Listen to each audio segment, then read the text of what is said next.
Hi, I'm John Pullman, professional boxing trainer, owner of Pullman's Gym in Northridge, California, and this is Pullmanomics. A big part of early game also is controlling the distance. I'm jabbing you and jabbing you and jabbing you, and I come here and drive down there. You can see it, right? Absolutely. Thank you very much. Yeah.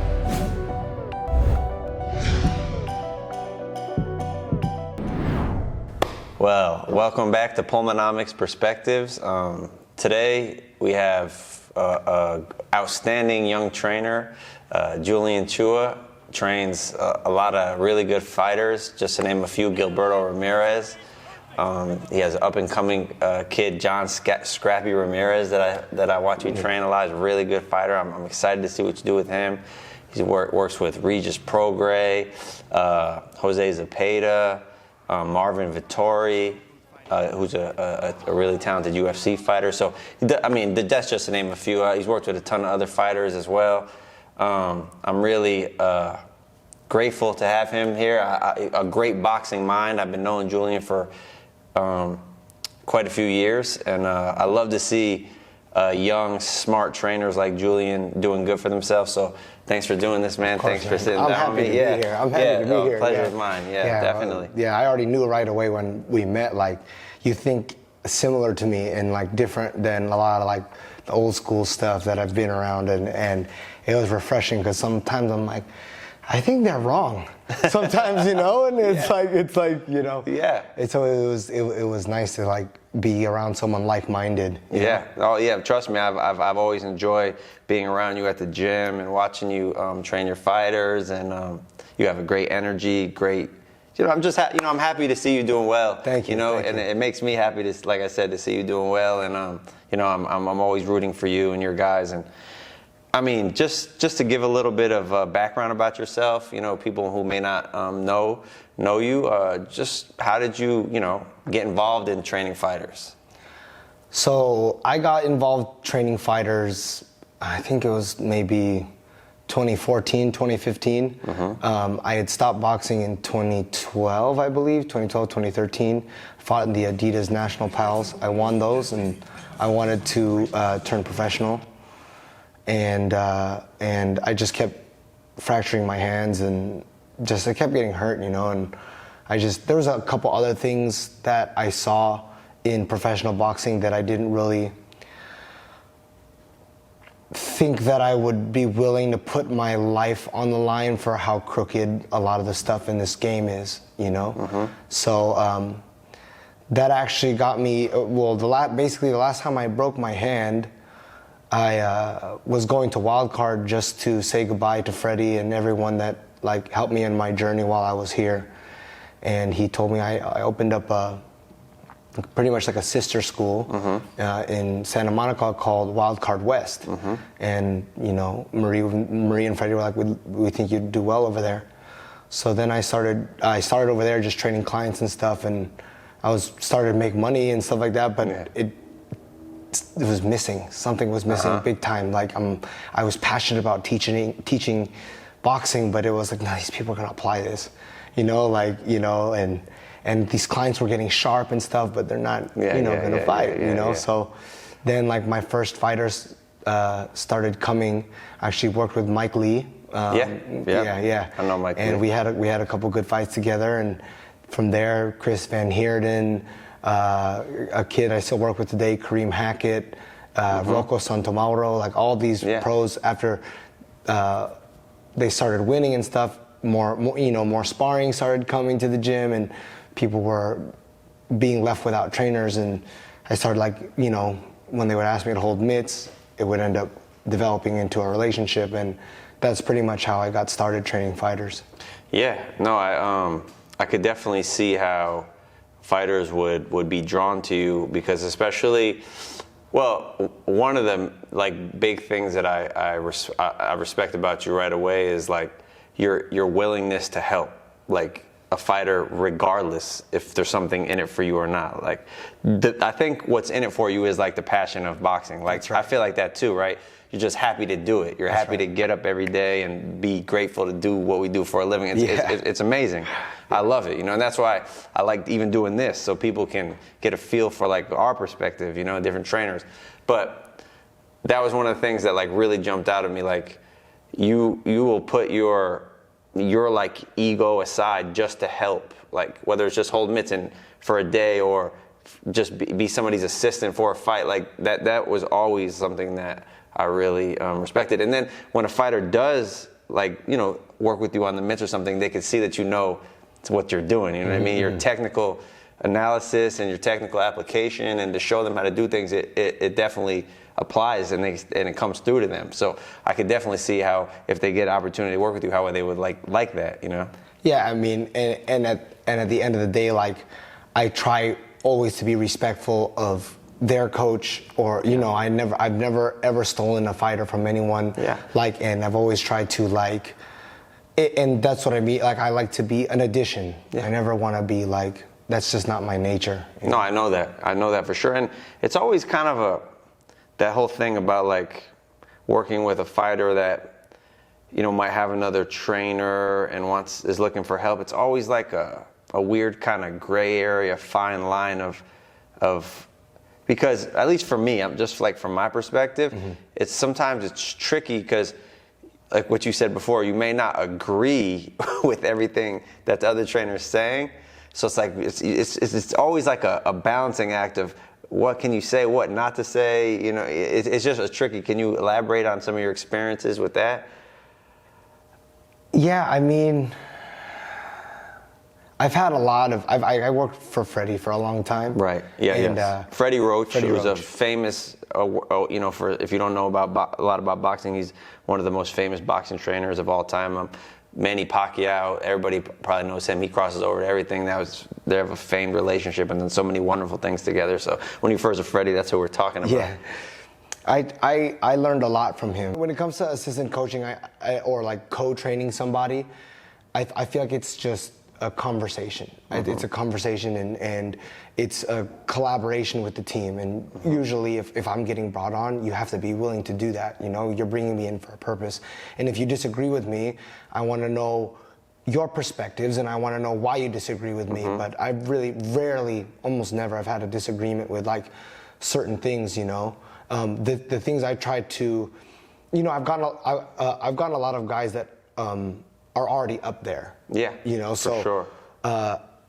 I don't like to I try to do things that are like work on things that are like unarguable or universal. Right. Like, you know what I mean? Yeah. Like you cannot deny, like, even like if someone isn't very selective with their shots and they waste a lot of energy throwing on the gloves, throwing on the arms and stuff, like if you're gonna throw on the arm to set something else up, or on the gloves to do something else with that, I get it, you know, but why are you doing that? You know what I'm saying? I basically just try to stick with, like, the universal. No, I got you. You know, yeah, I answers. Get that. That makes a lot of sense.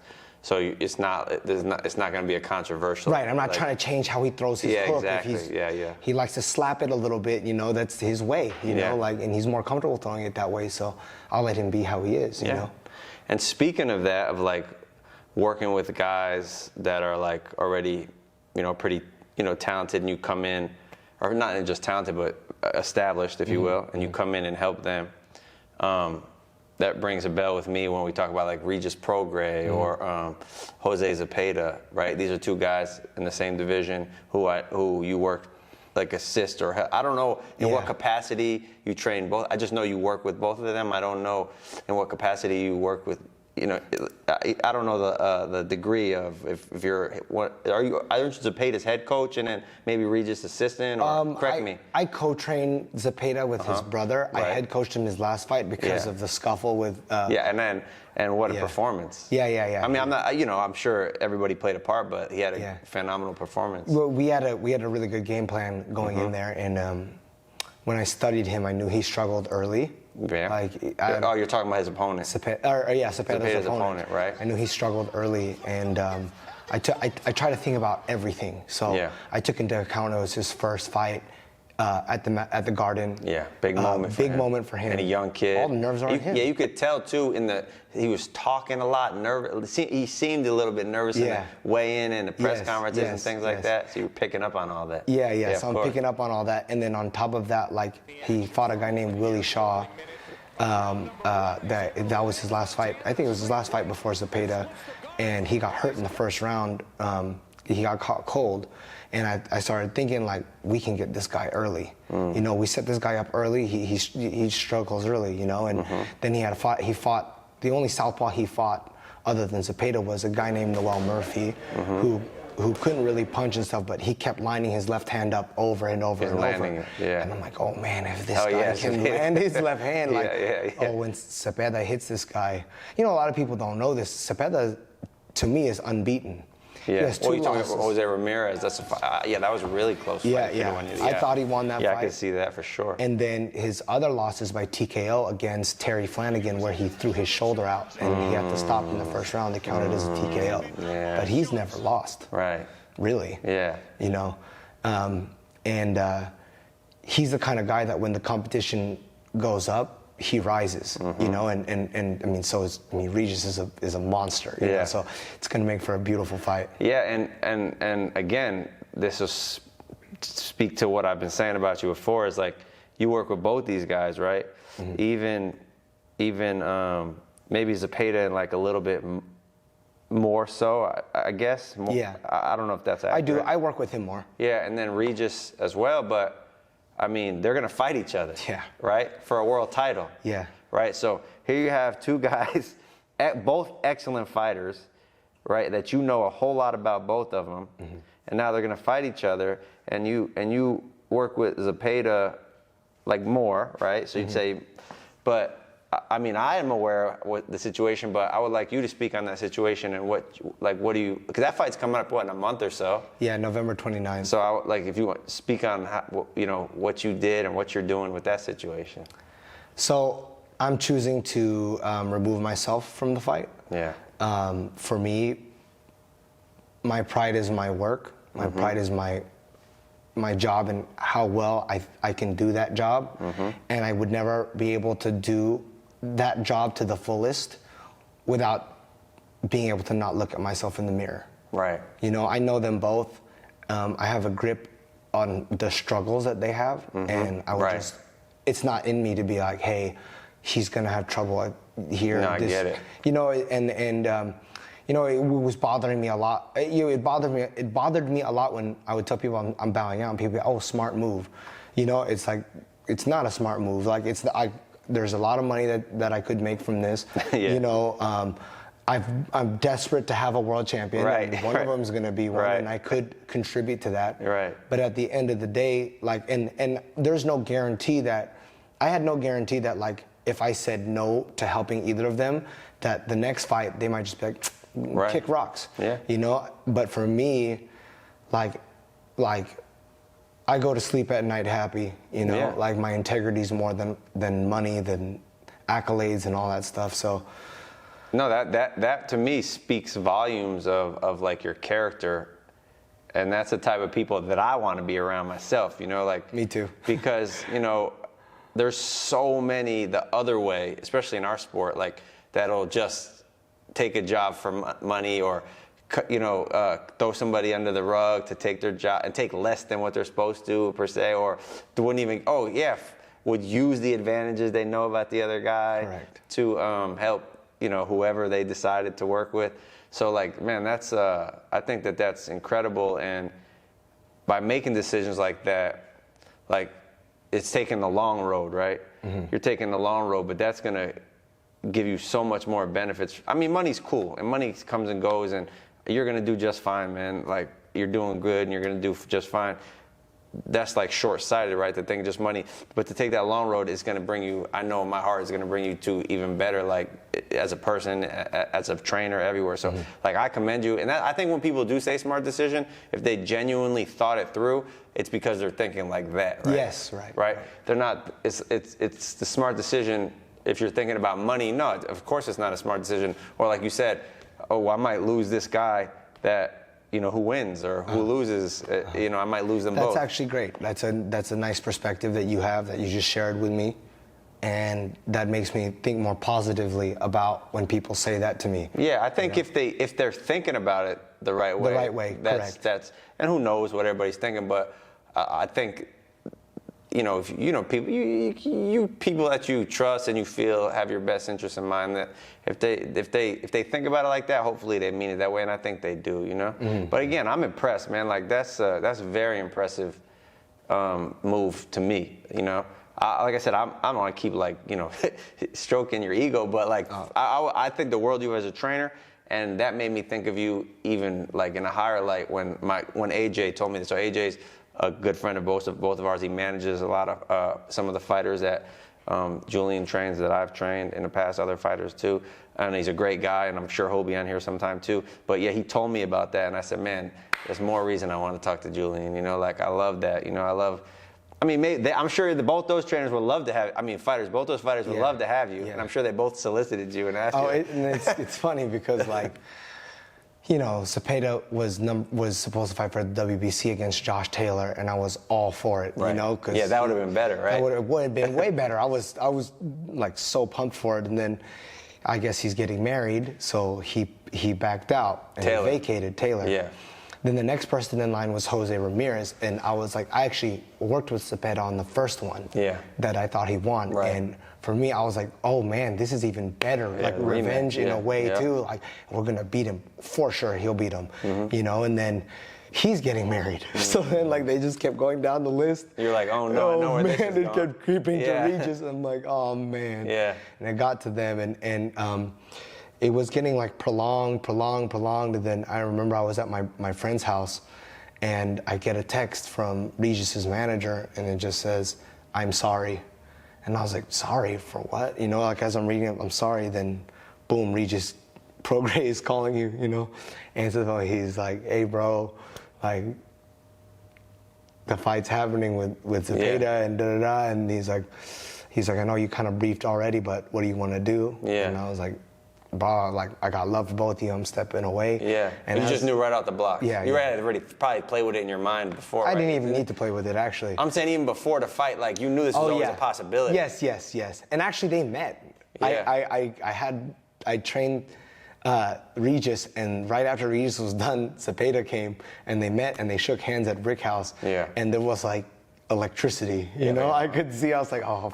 Well, this is a crash course. I'm not going to ask you for a prediction. That would be disrespectful. I haven't told anyone anything what I think. That would be disrespectful. I wouldn't ask you for that. Beautiful fight, though. But I say the same. I'm excited to watch it. Yeah. What's the date on it? No. November 29th. I believe. So let's tune in. Let's tune into that one for sure. Speaking of big fights, another great, talented fighter you train, Gilberto Zurdo Ramirez, really famous fighter, former world champion. Moved up in weight now. He's looking for another world title. He has a huge fight coming up. It doesn't really get any bigger. Yeah. He's going to be fighting Dmitry Bivol, the guy who just dethroned Canelo, right? Yeah. Or I don't want to say dethroned him because he didn't take his belts. He went up to fight, but he just beat Canelo. Who, universally was recognized as one of the, if not the best pound-for-pound fighter. So you get an opportunity to crack at one of the best guys out there. And I know you guys, Gilberto, you, AJ, who manages him, you guys been calling for this fight. Yeah. So here we are, that fight's coming up even, the date is November 5th. November 5th, that's right around in Abu Dhabi. That's exciting too, you're going to go to Abu Dhabi. I could care less where it's right, you just want, I get that for sure. So talk to me, man, what's going through your mind on this? You don't have to give us any, game plans or anything, but what's going through your mind? It's a huge moment for you. For me, when I was, the first, couple big fights or whatever, and you've been in big fights already, but the first couple of big fights, it's to me, I didn't even think about it as big fights. I just think about, I think that's what good trainers do, is they just think about the fight. It's not even about, the big moment. That's right. But I will say this about that, and you can say what whatever you think about it. It's it's looking back on it now, the big fights that I've had that they just came and went, right? Looking back on it now, it's man, I wish I would have savored that moment more. But because you're so in it and you're just so thinking about your work and what you just said, I could care less about Abu Dhabi, because you're gonna get to Abu Dhabi, you're not gonna even look around. You're just so one track mind, locked in, which is I think the way to be. I think, But it's always a catch-22 because I look back on some of those moments because I'm never gonna have those. I'm gonna have more moments, but I'm never gonna have those exact first big moments again. Yeah. So it's almost it's like I just wish I could have just soaked it in a little more. I think that's just like a life lesson. Yeah, you know? absolutely. Like yeah. Enjoy every day, enjoy every moment. Like you don't know when it's your last one. Right. You know, so for me, I do savor it. Even though I'm locked in and stuff like that, I love to go to places I haven't been and take a good look around, take a deep breath. Yeah. You know, I have like even when Marvin Vettori, he fought Israel Adesanya, you know, I have this vivid memory of like standing on the top of the cage and like Adesanya's right there. Yeah, yeah. Like, how I'm from Indiana, like the small town kid, like how the hell did I end up here? You know what I mean? Hard work, man. That's hard work, yeah. But you know, a big thing too is like what helps me like stay like, I think, focused, but also like controls my emotions. It's like I try to give a lot of like, I don't say this enough, but I give the glory to God. You know, I like to like just think about how like this isn't even about me. You know, I wouldn't be anywhere without him. You know, so like that helps me stay like, I think that's what you were kind of trying to ask me. Like that helps me stay like locked into like without. Like, obviously, we have fears and we have, like, a trainer worries more than the fighter, in my opinion, you know? Yeah, I tell people all the time, I'm more worried when these guys fight than when I used to fight. Yeah, same here. Yeah. Like boxing game plans can be simple, but it's like, you better be right. You know, like, that's it. Then for me, I'm like, you better be right, you know? Yeah. So, and like, I trust, you know, I've learned to really like trust my judgment. And, you know, I know you as a young coach too. It's sometimes like maybe I don't know what these guys know, and or do I belong in this? And then, you know, like you do. It's almost like the imposter syndrome. Yeah, like a little bit. Like I don't know if I belong. Yeah, I know that feeling. Yeah, of course. Like how did I get here? Yeah. I'm looking around all these guys and like. And they're older and they've been doing it a lot longer and a lot more success maybe. But yeah, so I know that feeling for sure. But like what you said is, what I always hang my hat on, and like what you just said makes a lot of sense to me. I always just hang my hat on that I go to the gym every day. Yeah. Every Crazy day. hours too. Yeah, that's what I hang. So when I get in these big moments, I don't gotta do nothing different than what I do every day. Yeah. That's what I always just hang my hat on, and that always gives me peace. Yeah. And I know, and you could say the same for yourself, like 100%. And I think that's what a good fighter will hang his hat on too. You know, that's why they do such these repetitive things. You know. Yeah, and you know, like a lot of people who, given my age and stuff like that, when I first started training fighters and stuff, and I thought these great fighters started coming, and I knew there was a lot of like heat coming from other places as well, and like, oh, deserving. I'm like, like they don't know like how many hours I spend in the gym, and then outside of the gym, like I pleasure watch boxing. Yeah. Like after a 13, 14-hour day of working, I go home and then like pleasure watch. Yeah. You know? I know that feeling, yeah. So it's like, this is my life and I love it, you know? Yeah, and you're very lucky to be able to have found that and be good at it and have, you know what I'm saying? I feel the same, you know, just blessed and grateful to be able to do like what we love. Because there's a lot of people that go work jobs that they're not happy every day, you know, and then they live for the weekends. You know? Yeah. So that's always a rough. I know you're not. Yeah, seriously. I just want to talk about your relationship a little bit too with Gilberto. I remember watching him. Just my little couple things I noticed about you and him is I remember watching him fight pretty recently, not his last fight, Uneski Gonzalez, the Cuban guy. Yeah, the Cuban guy. I remember watching that fight, and Uneski's a tough, rugged guy, man, like big puncher, tough. Zurdo was cracking him and everything, and I remember that fight got a little rough for him a little bit. Not that maybe he's gonna. He was in a jeopardy of losing. But it was rugged. I mean, any fight you could lose, right? It takes one punch to change everything. But especially with a guy who can crack like that. And they're big guys, right? And I remember after watching the fight and watching your instructions with him, and I really was impressed how you were giving him great instructions about going to the body and the exact punches to throw. And that fight was rough, and your instructions, he followed your instructions, and I think that's what ultimately, I mean, that's a lot, but you played a huge factor to me in that fight. And I remember AJ calling me the next day and talking to me, and I said, man, you better thank Julian, man, for that. He did a hell of a job in the corner. Look, he can't keep that pace, but you can, okay? I just don't want none of that shit. It's too early to be exchanging all crazy, okay? Use your skills first, okay? Box the fuck out of him. Don't let him hit you with anything clean, okay? We'll put the hard stuff a little bit more later, okay? But right now, just be smart, okay? Don't get hit with no stupid shit. I remember us having this conversation with him on the phone. He's like, yeah, you know, they have a great relationship, and it started making me think, and that's why I wanted to just talk to me a little bit. How did you meet him? You know, how did you start training him? Talk to me about your guys' relationship. Just whatever you want to say about it. Cool. Yeah. It's a good story. So Zurdo, he had a falling out with his former trainer and manager. Reasons I never decided to dig into because it's not my place, you know. But this guy David, he's now Zurdo's manager. He contacted me and he's like, "Hey, how would you like to? You know who Gilberto Ramirez is?" I'm like, "Are you serious?" Yeah. You know, and he's like, "Well, would you be interested in training him?"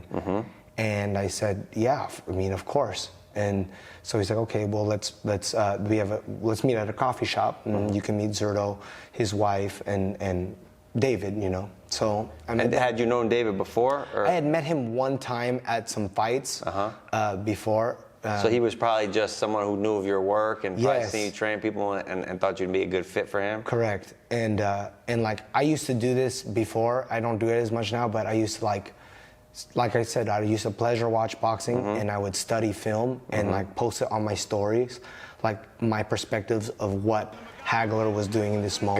Got it. You know, and David. When you say that, like on Instagram or something? Correct. Got it. Like on my stories, on my Instagram stories. And David would see them. David would see them, and he was like, this kid is just like obsessed with Sharp. this thing. Yeah, sharp, obsessed. Yeah. Like he's seeing things that like you have the eye too. You know, like you know when someone has an eye for this, and someone's just kind of like, you know. Yeah. And so basically that is why he wanted to introduce me to Gilberto. And so when I met him, we had coffee. I liked Zurdo right away. He's a cool cat. Yeah. Like, he's smooth, quiet, but like you could tell he's like dangerous, you know? Like he's a cool guy, you know? Usually the most dangerous ones are. That, you know? Yeah. So then he's like, well, we have a list of trainers that we want to try, and I'm not going to say who was on that list, but there were some high-level guys. I'm sure. And I'm sure anybody would love to train him. Exactly. So I was like, well, if someone presented, like, again, a little bit of that imposter syndrome came where it was like, are you worthy of this or whatever, you know? Yeah. And then it was like, you know, if any of these people, I looked around the coffee shop and I was like, if any of these people, if someone like approached them with their dream job, what would they do? Would they like would they like run away and think that they're not, you know, they're not worthy of this, or would they like grab it by the horns and run? So I was like, you know what, all I can do is my best. Let me know when you want to try. Yeah. So a week or two went by, they tried some of these coaches on this list, and it finally gets to me. And I was one of the last ones on the list. And I went down to Hill Street Boxing Club in Long Beach, and I trained Zurdo there for the first time, and we just connected, you know? Yeah. We were just like...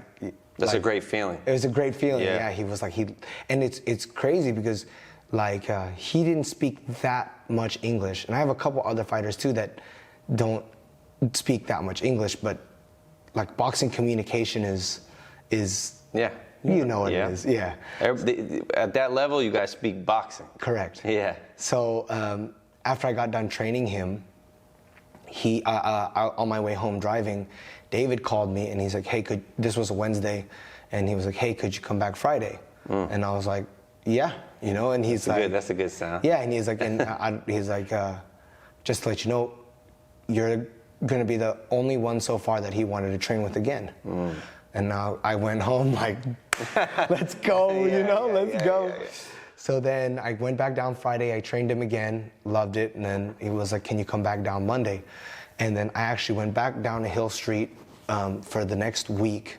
And then I had to have a conversation with him, and that was that I can't do it down here because I have 2 fighters in training camp, and I'm leaving them during like hours that they need to be sparring and stuff like that. And so I remember driving down to talk to Zurdo about it, and I was like nervous a little bit, like, dang, like I'm about to throw away. Like, again, integrity is more important to me. You know, I was like, I'm about to throw away. Like, these guys that I had fighting aren't making money. Yeah. And like, this guy is like a golden, you know, goose. Yeah. You know, and I was like, I'm about to throw this away for nothing, pretty much. So I was like nervous to bring it up, and I was like, hey man, I got to talk to you about something. I was like, I can't make it down here every day because I have 2 guys in camp, and it's not fair to them. I can't be down here. Like, believe me, it's been an honor if this is the last time, and that you even considered me, and like now getting to know you, I'm always going to be rooting for you. Yeah. You know what I'm saying? And he respected it more. Of course. And he was like, that's badass. I'll come to you. Yeah. So he started training at Wild Card with me, and he had to drive. We were splitting it. I was coming down. I remember seeing you train him at Wild Card. Yeah, Wild Card and Hill Street. It's instead of always Hill Street, so I could be there for my other guys. Yeah. You know, and he respected that. So there was that mutual respect right away, and you know how it is. Like going back to the Uneski fight. You know how it is. Like, you could be giving great instructions, but man, when it's a fight like that, and like blows are getting thrown, and like you really got to trust your corner, and I know he does. Yeah. You know, like even in sparring, like how he looks at me, like he looks at me like, and he goes and does what I tell him to do in sparring all the time. But yeah, fights can get crazy. Yeah. You know, so and actually in the post-fight interview, he was sitting on the stage, and they were asking, hey, like, what changed? You know, like it seems like there was rough patches and you were able to like pull out of it. And he actually mentioned, he's like, I have a great coach that like would like kick me out of this like brawl, like, you know, like this guy's only chance. And I watched this from the Vosdik fight when I studied him fight Vosdik. He can't fight on the outside, like Uneski. And I was just scared that Zurdo wanted to put on such a good performance, and he wanted to like, he didn't want to box. He wanted to like get him out of there. Exactly. And also, like, I'm big on being a finisher. That is big on on me too. I don't like guys who just squeak away. Coast.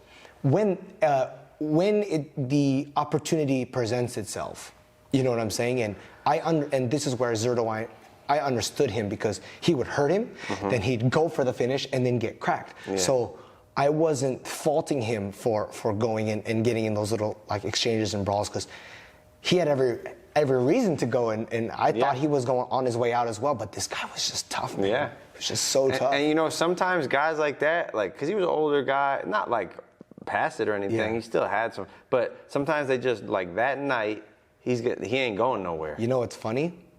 So actually, like, his Instagram was on private. So I sent a follow request, and he didn't take it, right?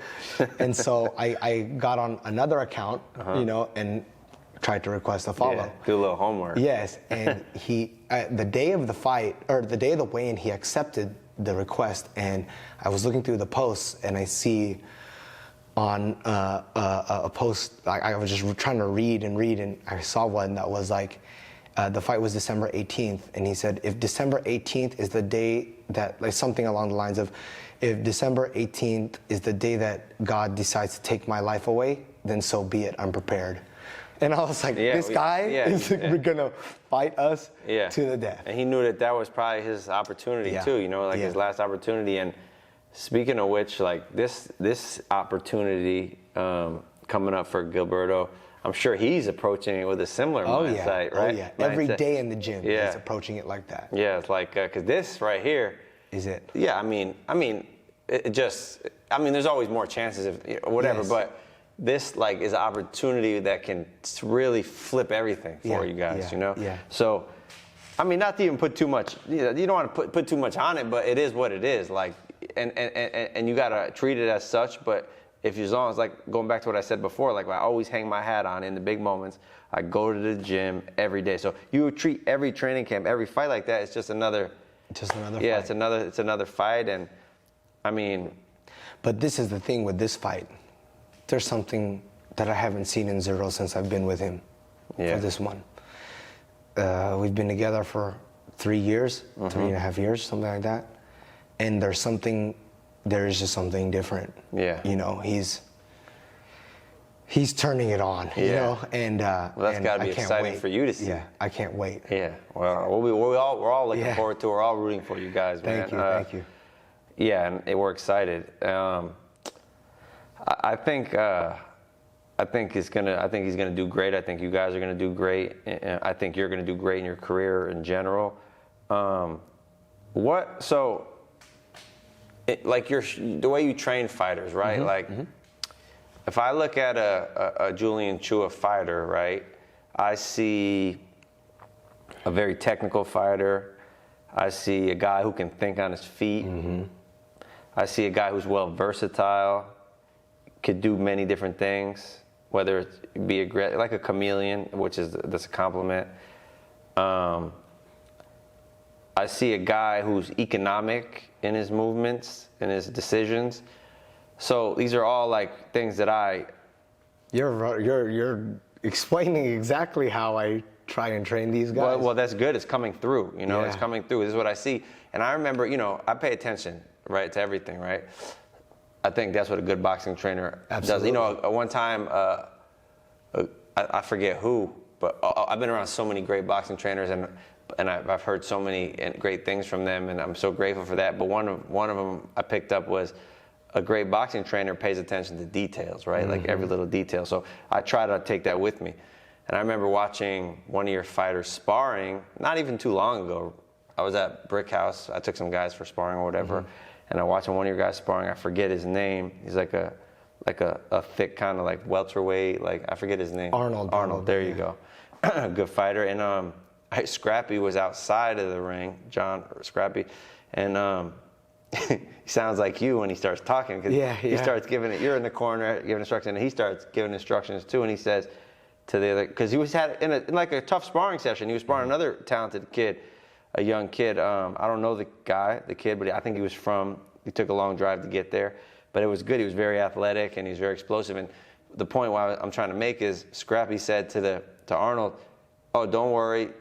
He's moving too much. He's over moving." That's right. Right? He's over moving, so you just stick what you're doing, and the guy's going to tire out eventually, right?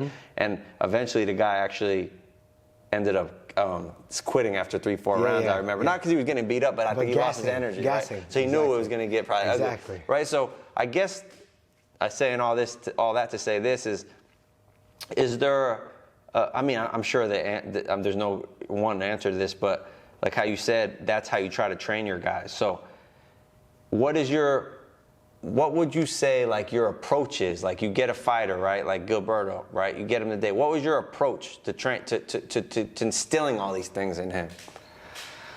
For me, my approach with him and or anybody I get is it really is versatility, because versatility, like to be able to be mobile and go to box going backward, box going forward, box moving left, box moving right. And if you can do those things, these are fundamental things, right? I always say like fundamentals. There's 3 trees for me in boxing, and that's fundamentals, tactics, and strategy. Fundamentals allow you to do what you need to do to be versatile. So you say fundamentals, how you stand, all the basic punches you throw. Correct. Basic combinations, basic defensive movements. Correct. Even like, basic even movements like being able to box backwards. I consider that fundamental. If you cannot box backwards, as crazy as it is sometimes to push the bull backwards, that's a good strategy, because he can't fight going backwards. Right. So how am I going to have a fighter that can't fight going backwards? You know what I'm saying? Like for me, that's fundamentals. Hand placement, all this stuff is like drilled. That's the technical stuff. And then you say tactics. What are we talking about? Tactics is how we're going to apply a certain strategy. So for me, if the idea of this fight is to break him down and pressure him, right? And what are the keys to pressure fighting, right? It's like fundamentals always like defense and stuff, but I would say like cutting the ring off and making sure that you are constantly have presence. Right. You're constantly like in a position where I can touch you anytime I want. That's part of pressure fighting. So tactics basically allow you to apply the strategy that I can't. If our strategy is to pressure, and I'm like, hey, cut him off, touch him upstairs to go to the body, so we can drain him. Yeah.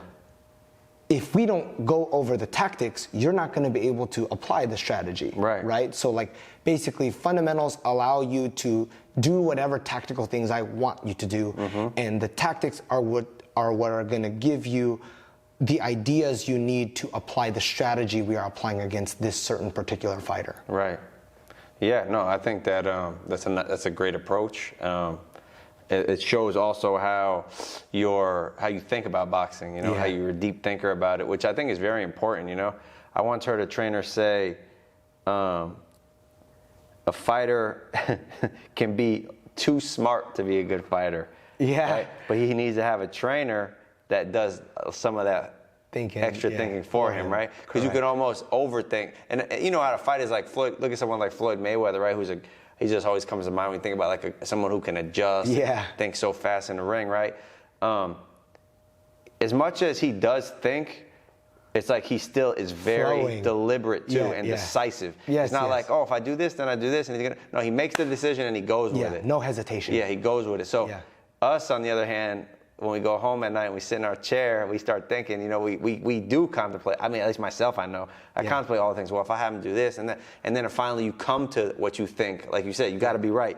You go both sides, but you come to what you think will be the best move. I honestly feel like trainers are artists, and the fight is a canvas, and the fighter is the pencil. And it's literally like you have this idea of how the fight's gonna play out, and like you have an idea, like for instance, like if you have an idea of what beautiful boxing looks like, and your job is to constantly draw that fighter, draw that fighter over and over, and keep doing things to fit that beautiful boxing that you're trying to do, right? And the thing about it is that like I find beauty in all types of fighting. So whether it's boxing off the back foot, pressure fighting, whatever, and I try my best to go with the current. So if this is his like style, like how do I make him a better fighter in his element? Right. You know what I'm saying? While still trying to make him at least be able to do everything a little bit. Correct, because if our plan A isn't working and you're not used to boxing off the back foot and we're losing, we're gonna have to make an adjustment. Right. Let him come to you. I know that's not what you like to do. But we got to change. Right. Another great jiu-jitsu coach, this guy named John Danaher. He's one of the most famous jiu-jitsu coaches. He always, he'll talk about to be the greatest jiu-jitsu athlete or whatever, and it could apply to anything, boxing, whatever. You have to do everything well, but then you got to have like 2 or 3 things that you do better than everybody. If you want to be the best, like something like that. So I think that makes a lot of sense in boxing as well. You have to do everything well, but then you find that one thing, like what you're saying, that this guy really likes to do this and make that thing way better than everybody else. Right. And it's funny because like we as trainers, we like sometimes I catch myself overstudying, but then you get across a guy like a Mikey Garcia who's known for his 1-2. And why can't you stop it? Because it's so good. Why can't you stop it? He's very good at letting you believe it's like one at a time. And then but yeah, like, and I try to tell that with my fighters too. Like, you don't need 1,000 tricks. You need 2 or 3 and do them well.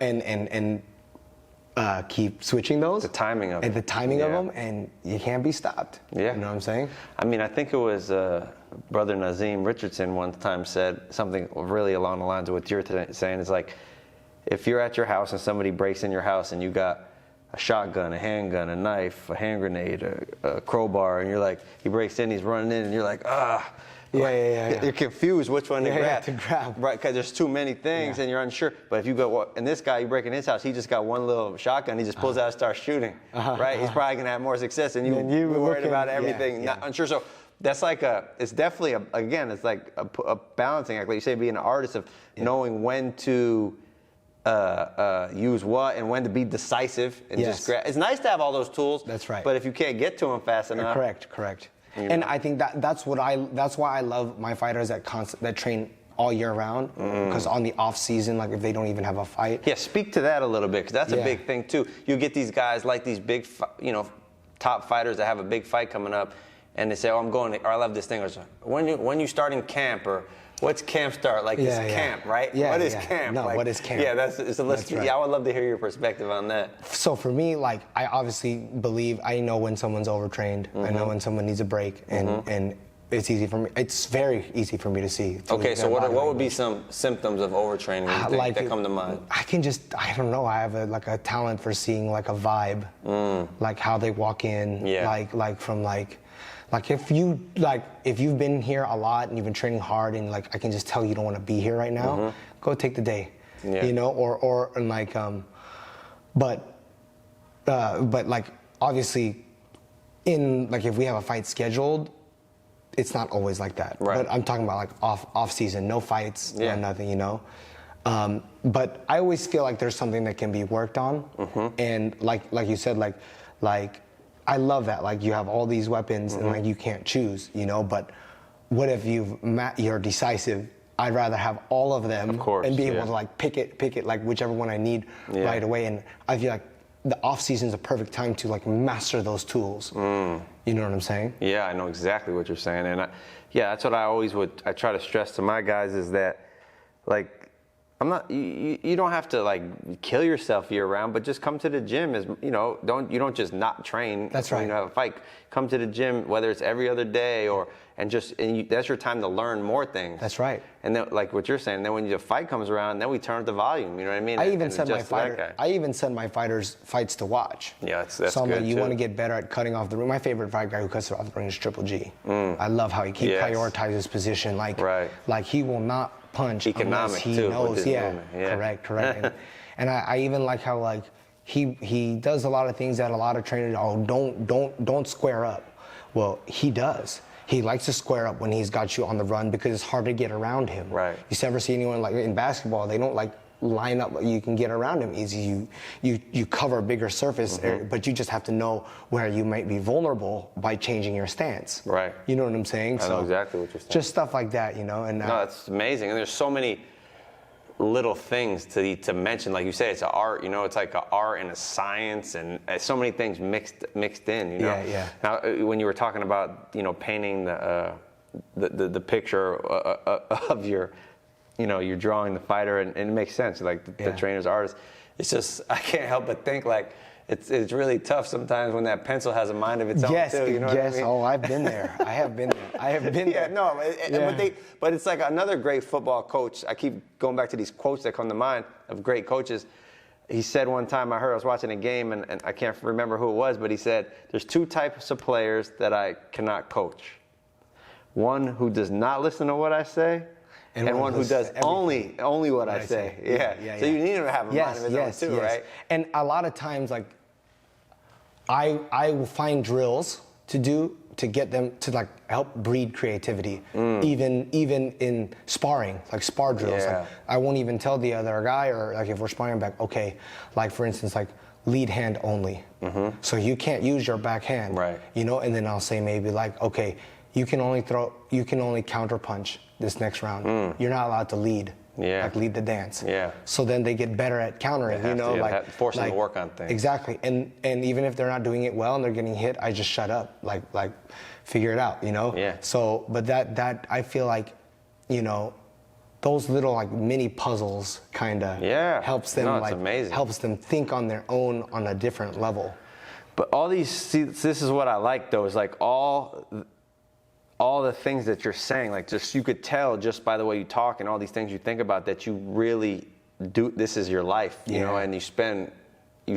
See, people think, oh, I'm going to be a boxing trainer, or oh, I'm going to be a fighter, or oh, I'm going to be an airplane pilot, or whatever. As great as this. If you want to be great at something, the work doesn't stop when you like leave the gym. You know what I mean? Like there's so much thought that goes into it, and it also shows how much you like it because you wouldn't be able to put so much thought and effort and work into it if you didn't like it so much. I don't think. I mean, maybe. Oh yeah, no, I love it. I love it. I wake up every day happy, to do it. That's amazing. But another thing for me that drives me is that like this is not a game. You know, like these men like depend on you. Right. And like, how am I not gonna be there? Like, how am I gonna slack off on this? You know, I have a big thing for like when my fighters also have kids. Like when my fighters have kids, there's an extra like their kids literally have like popped up in my head when I'm like preparing for a fight. Like I don't want to let their kids down. Great, I don't want them to like let their sons see their dad like. And I have a piece in that. Of course. You know what I'm saying? So like. No, that's a great point. You know, because it's very serious. Yeah. Very. You know, I always say boxing. It's a simple sport, right? When you get far away from it, say hit the guy and don't get hit, right? Yeah. But there is like very, very serious consequences. Yeah. To it if you don't do it right. The ultimate one. Yeah, I know. Could be. Yeah, I know. That's my biggest fear, you know, and I've always been scared that if that happens, if I would still do this. Yeah, like, I mean, I try not to even let my mind think too much about that. Same, but it goes there sometimes. Yeah, I know. And what you're saying about like, speaking of how serious the sport is and how much that weighs on you, right, and how you think about these things, and that it helps as a motivating factor to always be grinding, always be working, always be thinking, right? You also, I mean, myself, this is something that I, you know, deal with too, is like fighters, for example.